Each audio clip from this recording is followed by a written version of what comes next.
Hello. Our group is presenting on an article from riot.org talking about the deforestation of Brazil's Amazon rainforest jumping up to 28%. This is an alarming statistic, considering the 4-year straight decline in previous years. Environmentalists say that the government of Brazil is loosening the laws on the felling of trees, therefore causing the rise in deforestation. The deforestation is also increasing the amount of carbon dioxide emissions being produced when companies fell trees for pasture lands. The rainforest trees are common access resources because they are a gift of nature, where there is no private ownership, therefore no effect means of regulating the use of trees. It provides users with tangible benefits, in this case the oxygen provided for humans to breathe.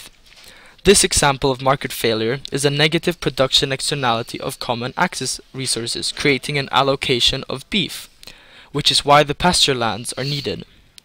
Deforestation means the state of being clear of trees.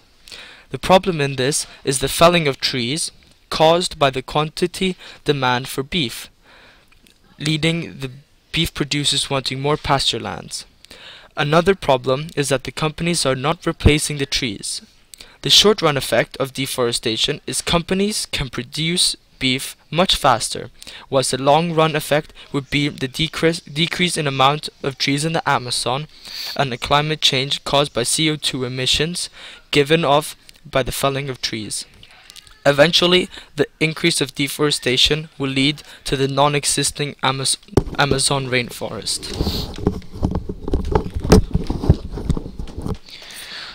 The production of beef in the rainforest of Brazil represents a negative externality of production. This happens when the cost of production must be paid by someone other than the producer of a good or service. This causes the quantity of the equilibrium to be greater than the quantity of the socio-optimal state, which results to an overallocation of the good.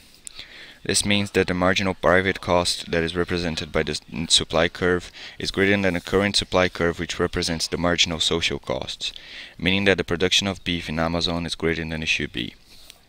To reach the equilibrium of the socio-optimal level, marginal social cost must equal marginal private cost. This is reached at a higher price and lower quantity, as one can see by looking at the diagram. As the quantity is lower and the price is higher to reach the socio-optimal level, it creates a potential welfare loss. This is represented by the colored triangle. However, there are some solutions for this problem. Those solutions will shift the supply curve closer to the socially optimal point, eliminating the welfare loss in order to leave the market running effectively and in equilibrium.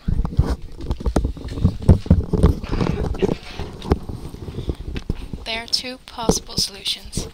One of them is to enact regulations on the creating of pasture land for cattle and farming by cutting down trees. A possible regulation can be that the government enacts a law on the amount of pasture land that can be created, which is indicated by the arrow with taxes and regulations. If the governments reduce the land that can be used for farming, there will be a significant decrease in deforestation of the Amazon, which would solve the problem. It would also decrease the CO2 emissions that the farms created and the transport and machines that they use to cut down the trees. This would cause the marginal private cost, MPC, to near the marginal social cost, MSC. This shift would create a welfare loss, but it would also eliminate the overallocation of common resources that is caused by a larger equilibrium quantity and a lower social optimal quantity. It is difficult to decide how many trees the government would allow the farms to cut down to reach the social optimal level, though enacting this law would definitely reach the social optimal level. Another possible solution would be to place a tax on the amount of square meters a farm would cut down. This would cause farms to decrease the amount of pasture land they would want to use, since it's more expensive now.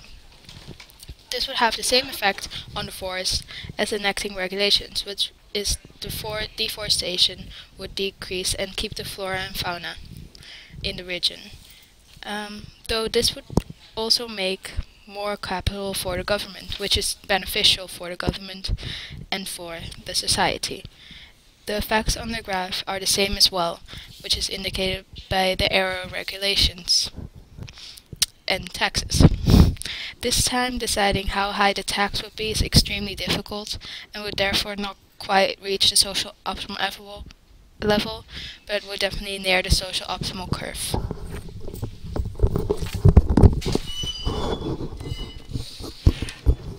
The two possible solutions carry out both its advantages and disadvantages. The government could place regulations on the amount of trees farmers can cut down or imply a tax on certain amounts of trees being cut down, but however this may also have a bad effect on the economy. As Brazil is a country with a varying economy, changing these policies will have a drastic effect.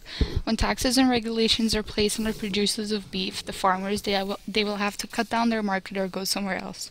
This leads to underproduction of beef and creates a small gap in the economy, as beef is a highly demanded good in Brazil. As farmers mostly have lower incomes in Brazil, they need these jobs and hence might do illegal handling or go to another place or country, which reduces Brazil's economy. Not only are the farmers affected by these new policies, so are the companies that cut down the trees. There will be fewer jobs, and this also cuts down an advantage in the economy. These disadvantages and advantages are represented by the welfare loss triangle, as this is something the economy benefited from before, but because of the solution now is taken away. In this specific example, applying regulations would be more beneficial than taxes, as with a tax farmers can pay more and still take advantage of the forest, but regulations on the farmers will actually cut back the amount they use of the rainforest for their pastures. If they do still cut down the trees, they will have consequences, as this is illegal and against the law. This is a very complex case in market failure of common access resources. In the short run, if the new policies are implied, there is a loss in the market of beef and a loss of jobs that would previously be those of farmers or companies cutting down the trees. The long-run effects would be a positive effect on the amount of rainforest being left, which could be a bigger win. As there is many biodiversity of species in the forest, and it has its own cycle. Without the rainforest, there would be more flooding, less biodiversity, and higher amounts of CO2 in the air, increasing climate as well. And it is difficult in this case to really discuss what is best for Brazil or what is not, as it is not a specific value we are dealing with. We do not know how much the rainforest is really worth. It doesn't have a specific value. If we cut down all the trees and have no rainforest left, we do not know what impact it will exactly have on Brazil and what losses will be there. The same goes with if we keep the rainforest. We don't know the exact value of the things we could have placed there, like pasture land for cattle, would be worth compared to the forest. Thank you very much for listening.